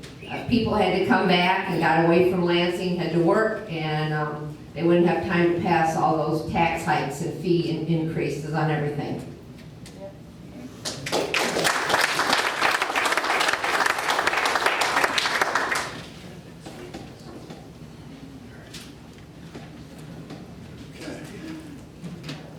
A little revisionist history here. Michigan was 50th in tax policy according to the Tax Foundation 3 years ago.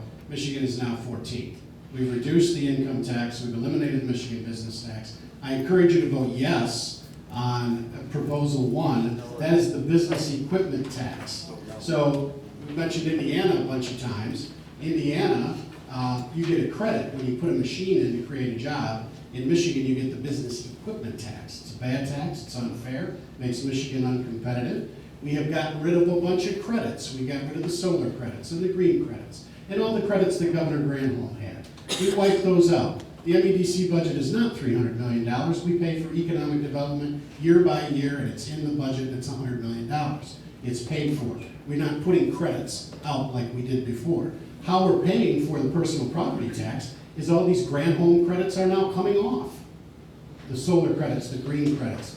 It creates about $400 million that allow our manufacturers to create between 15 and 45,000 jobs. That's what they tell us. So as we've created more jobs, yes, we've created more revenues. That's kind of a Republican principle. You lower taxes, you create jobs, more people go back to work, and then you have the revenue to fix the roads and fix the schools and do the things you need to do. Those are Republican principles. The seniors, if you were 67 or over, you saw no change. But if you were a younger retiree, that was a credit too. That was a giveaway to you. That was a credit, and that credit was taken away. So we wanted a tax system that was simple, fair, and efficient. If you made income, you paid tax. It was the right approach, it was the right thing to do, and Michigan is better for it. It was a $300 million tax cut. And also it would be a $500 million tax cut on the personal property tax that is made up with the credits that are coming off. So we want a simple, fair, efficient tax system, and then we can reduce taxes, and have reduced taxes. Thank you.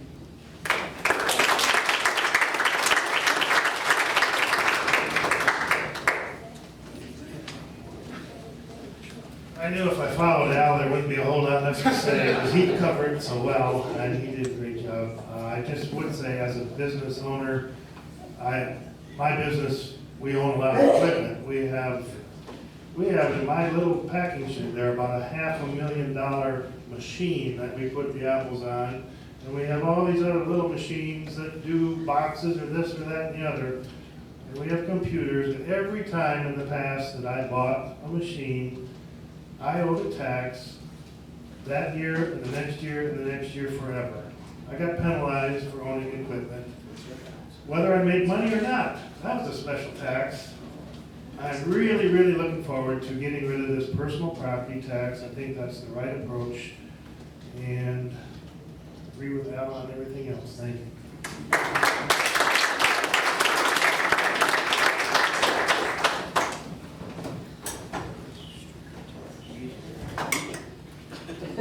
Easy here.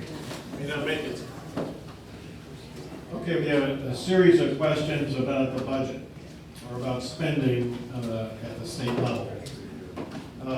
Some of the questions are about priorities.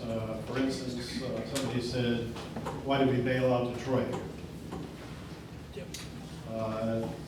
Somebody said, talks about the roads, the funding of the roads, where the governor wants 1.3 billion. So far, we've found 550 million. So seems to be an impending tax increase or something to fund that. So what about that? And then somebody asked about pensions, the liabilities, pension and medical liabilities that are at the state level. So We have more than 2 minutes on that one? yeah, that. You're talking about pensions and all that? Okay. Anyway, those are the questions about the budget. So I guess the topic again is how do we manage the budget going forward?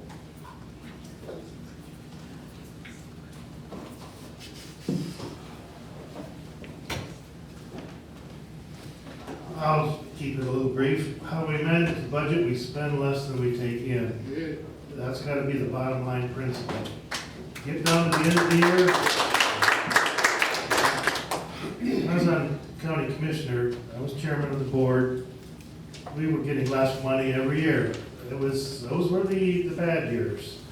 You know what we did? We laid off sheriff's deputies. We laid off employees. It was difficult. We laid off secretaries. We laid off every year. At the end of the year, we had a little bit of money left over, even though we had less income.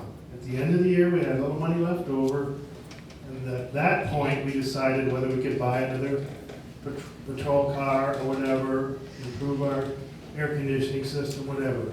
And we managed it like a family manages their finance. That's what we should do as a state.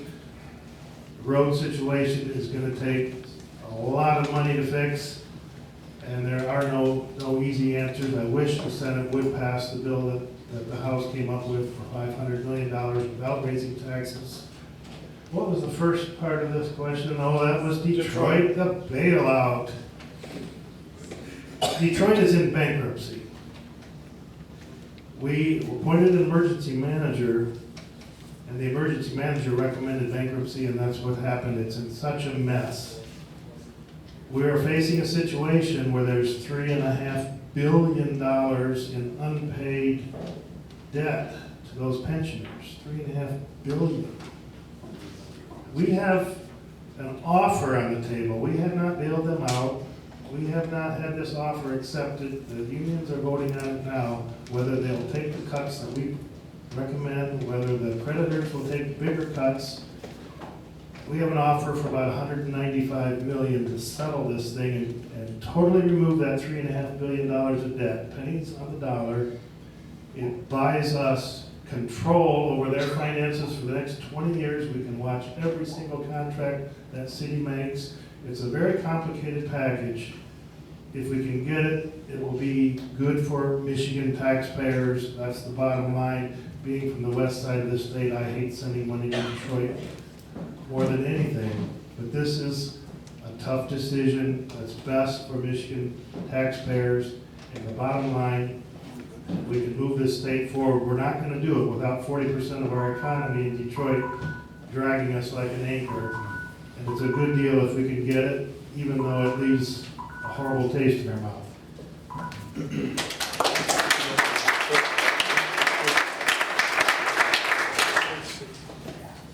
I'm agreeing with Dave on the horrible taste part.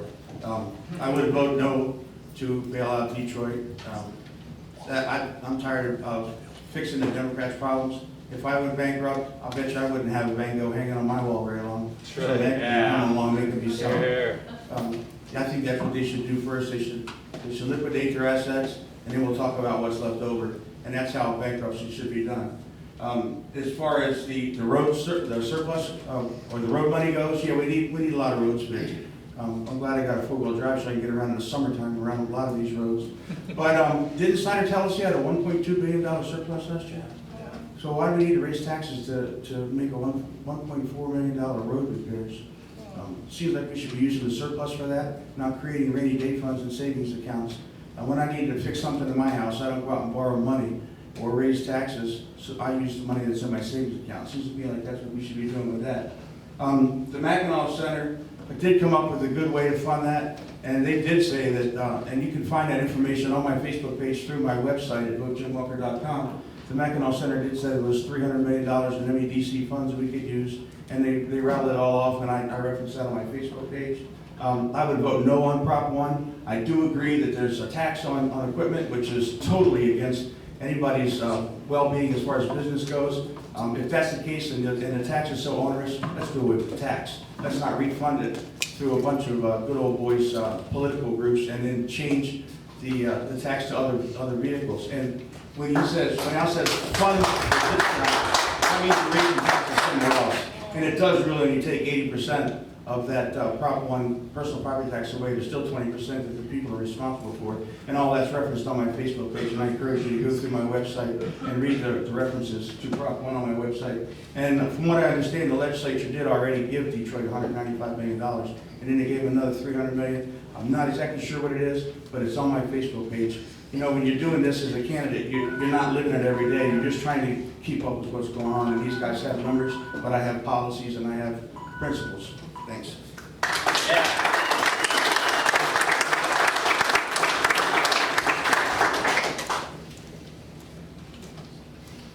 Well, I kind of believe in the Dave Ramsey money management system, that the borrower is slave to the lender. And that comes straight out of the Bible. I think that's a good policy to remember for the individual and for the state government itself as we're talking about borrowing money or raising taxes. And then the principle of bankruptcy, that the assets should always cover the debt that is owed. So no, I would not have bailed the city of Detroit out. I think their assets should have covered their debt. The taxpayers should not be responsible for that. I'm also against proposal 1. I think it's a complicated mess, and all you have to do is look at some of the endorsers of that legislation, and it gives you a good indication of how you should vote. So, I don't know if there's anything else, but I'll stop. Oh, yeah. Oh, yeah, we need a rebuttal here. Didn't like that. Yeah, cover this one. The Detroit debt is $18 billion. Yeah. It's not 3.5. The part you're responsible for, again, it's in the Constitution. Detroit is a subdivision of the state. All local units are. The Attorney General went to court on behalf of the pensioners. You owe the $3.5 billion if we don't settle this. We're trying to get to a settlement, not a bailout. My opponent has now exposed you tonight to $5.5 billion of debt. She's doubled the cost of Obamacare in Michigan, and she just gave you $3.5 billion. That's the bailout. That's the bailout amount if we don't settle this thing. The state of Michigan is liable in 18 lawsuits right now in the Detroit bankruptcy. We want to settle this thing. We don't want it to go out 3 to 5 years. The legal bills alone on the Detroit bankruptcy are $30 to $50 million. If the pensioners take a haircut of 30 to 40%, they're all going to end up on welfare, and that's going to cost you more too. So the idea is, do you want to pay 195 now, or do you want to pay 3.5 billion? Do you want to be on the hook for that? No, you really don't. Next, on the, I think we had pensions in Michigan.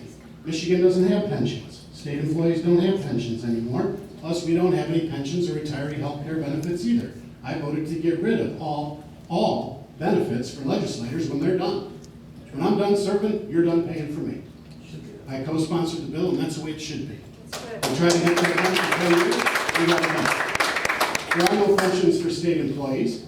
We did go in and fix the MEPSR system, which is the Public School Employment Retirement System, and we reduced Michigan's debt by $21 billion. It went from 75, it's now down around, and on the budget,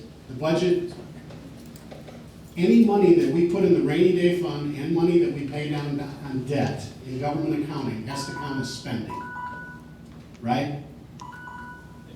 So 6% is not the right figure. We've kept the general fund actually to less than the cost of inflation. It's the same number as it was when Granholm left office.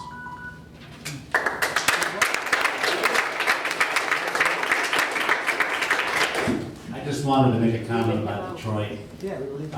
Detroit illustrates something that is wrong in this country and something we can make right, is we need to start relying on our neighbors and other individuals for the solutions, not larger and larger government. Sure. What we could do in Detroit, and why this, I don't know what was talked about in Lansing or not, but I know that from my standpoint, you make Detroit a free city. You make it just like it was 100 years ago, where you got 40 acres and a mule. Well, no mule, maybe no 40 acres, but let people know you moved to Detroit, you're not gonna pay a federal income tax. That alone, that would change that city. That would make that the top city in America, with no taxes, no bailout, just use common sense. The people that had that land were not responsible with it. Now it needs to be given to another group of people. Whoever's willing to come and settle there, I think that that's how you fix it without taxing people.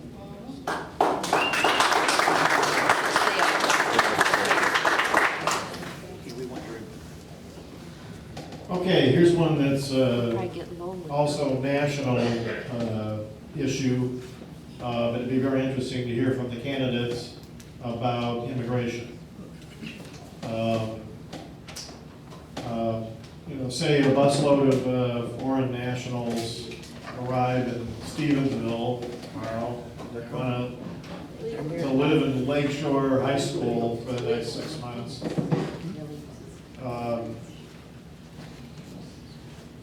So that's one scenario. So we're not enforcing current immigration law. We passed a law in 2006 to build a wall and didn't.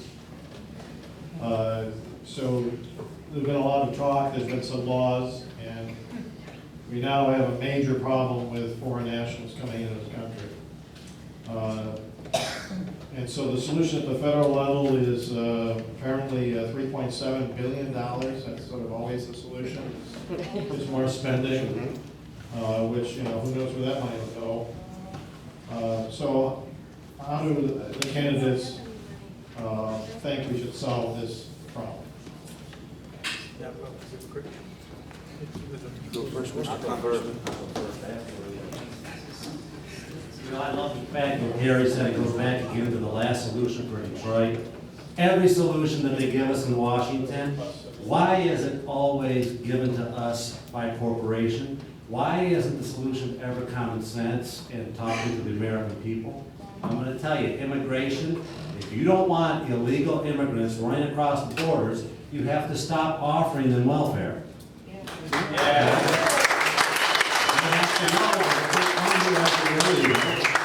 That, number one, you're breaking the law. You need to get in line like everybody else that came here. It's just remarkable that we have all these programs and stuff for illegals, and we wonder why they're coming over our borders. We don't need a wall. A wall not only keeps things out, it keeps things in. okay? What we need is sound monetary policy, and we need to stop doing what no other nation in the world does, and that is guaranteed 3 squares and cool air just because you come across the border. Right.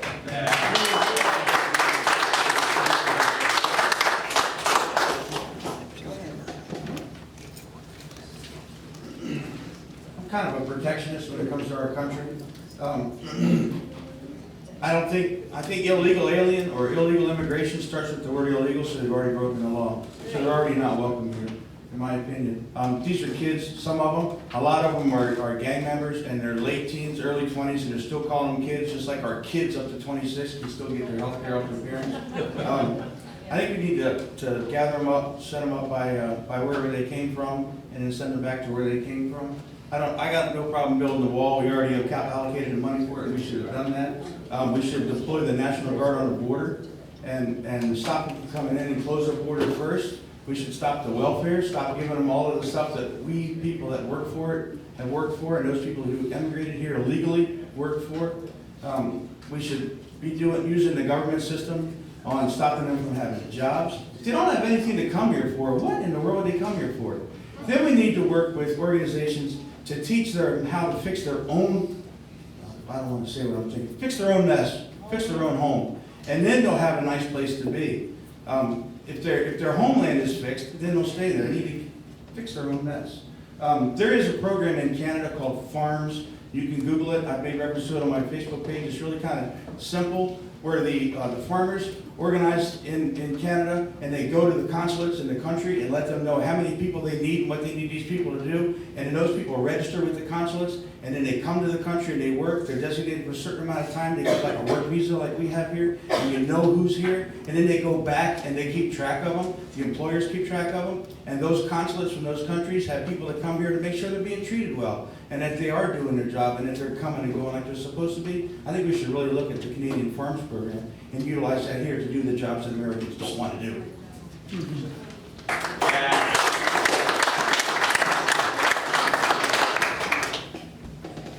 Anything different, anybody else want to address anything?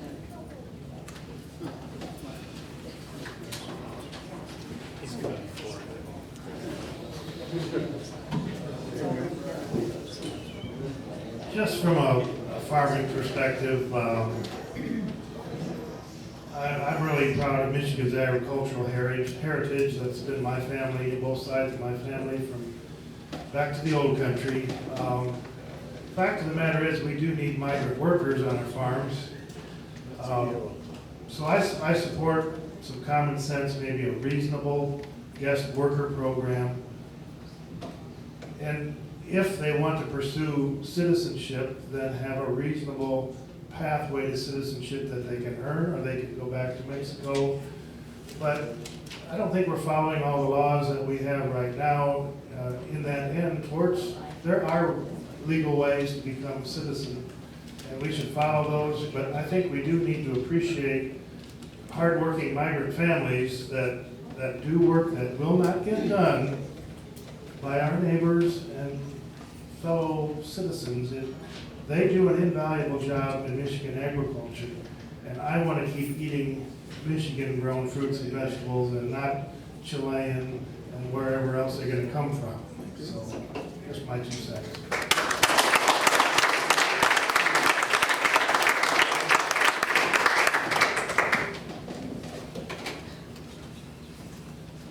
I think Congress needs to get their act together, number one. Right? It's a federal issue, and they punted for I don't know how many years. I'll tell you what, though, ag, it's a cultural issue too. And this came up, Dave mentioned ag. My first job was picking apples on my grandfather's farm. You too? Probably some of you. Learn how to climb a ladder and bend over and put them in a basket. And several years ago, I met with some folks at Michigan Works, and I said, you know, our ag guys can't find labor.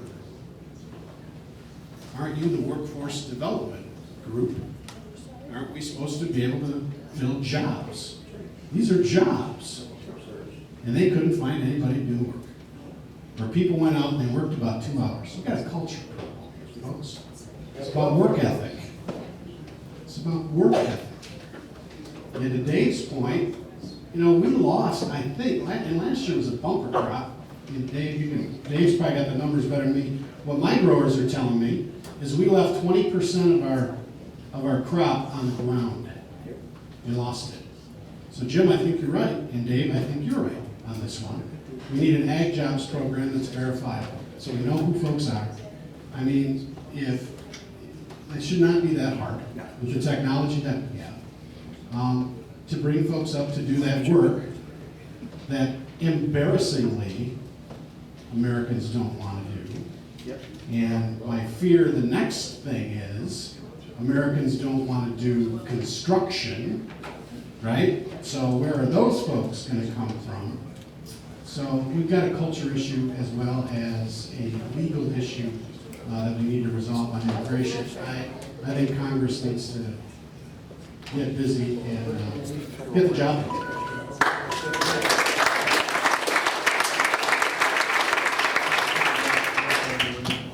You must work in construction. Yeah, I did. Showing your knuckles, yeah. No, I kind of like pounding nails myself, too.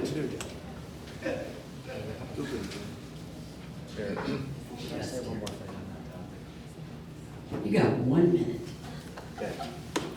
Timer. And when that buzzer goes off, I'll be quick.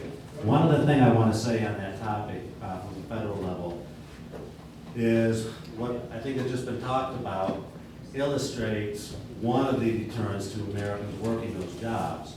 And that is the fact that when you have immigrants coming across the border like this, it's not just Mexico, it's Hong Kong, it's Russia, it's all over the world coming through that border. What you do is you take away the bargaining power of the American worker and you drive wages lower. So it's good for the cronies and it's good for big business. In fact, big business loves an economy like this where they have the pick of the crop of workers and they don't have to pay anybody with their work.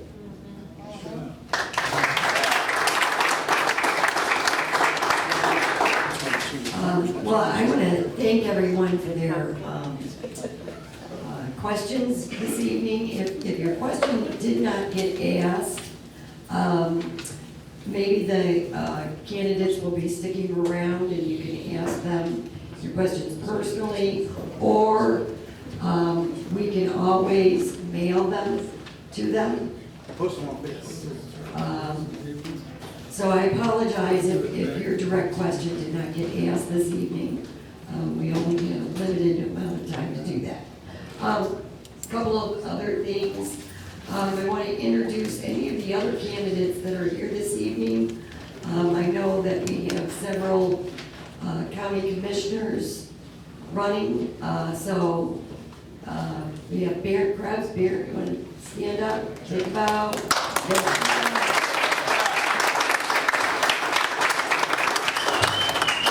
Chad Clement, the very handsome Marine in the back of the room.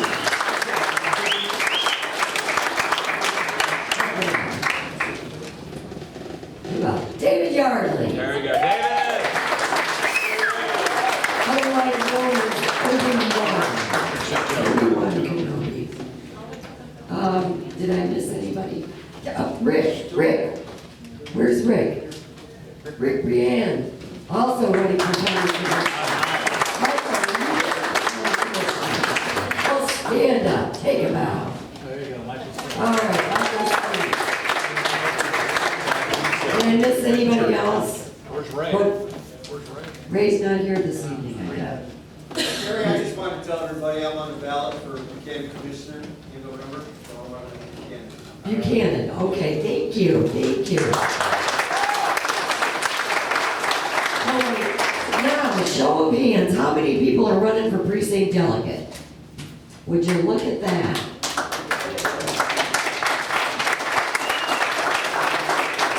You know, we may not always agree on everything, but God bless America. And God bless the fact that we still have the freedoms that we have. And I think our main concern is that we hold on to what we have and don't lose any more. We cannot afford to do that. And there's a lot of restoration ahead, a lot of restoration ahead. And I agree, Al, I mean, we have got a cultural problem. You know, I mean, it's just insane. And it hasn't just happened within this last administration. You know, I'm getting so sick and tired of that. This has been going on for a long time.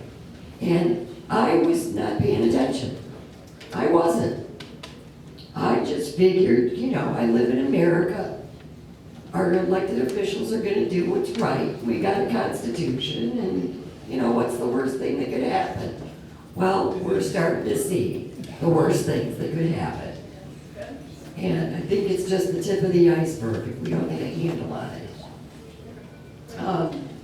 And, you know, one thing, somebody did ask this question, and I'd kind of like to know. What would you do if they decided they were gonna bring a busload of those immigrants into Berrien County? They're already here. They're coming. They already treated 4 of them. It's already 3 sites. They treated 4 of them at the hospital quietly 2 nights ago. They're already here. We got to close our borders. I don't know. I know it's not a state, but more of a federal level issue, but They treated 4 of them. we've got to close our borders. There are too many people that are coming across with guns and want to do us harm. It's not just little Well, kids. they came in as illegal to get their panel done. Anyway. Spread to different towns. We got 4. As far as precinct delegates go, if you didn't receive a letter from your county clerk, you should have with your name on the ballot to check that out. If you have not gone out into your neighborhood yet and ask people to vote for you, that would be a good idea. And you could also help the candidates of your choosing by distributing their information along with yours. You could also still be a write-in candidate if there are open seats in your precinct, and there are a lot of open seats. A couple of other things. Our Tea Party treasurer's report, we have $1,937.06. There is a change in the August meeting.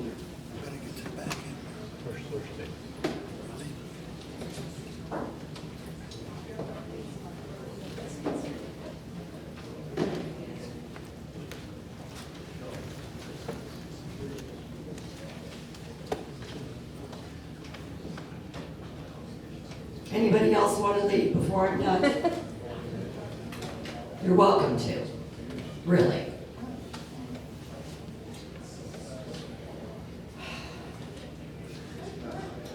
We need volunteers for the Berrien County Youth Fair. This is from August 11th through the 16th. It's almost 12-hour days, and I refuse to do every day like I did last year. I'm not going to do it. I want help. I need help. So I have a sign-up sheet up here. If you please sign up, and if you did already sign up, I need your contact information so I can send you the schedule. One more thing, we only have 25 days until the primary. If you have not helped the candidate of your choice yet, please do so. I'm sure they would appreciate the help. I know that Dave, did you bring signs tonight, Dave? I'll get signed, whoever wants. Okay. I'm sure Al would be willing to do that as well. I know our other candidates have signs in their literature here. They can't do it alone. This is why we call this a grassroots army. We do this together. And so I'd like to now close the meeting with the Pledge of Allegiance.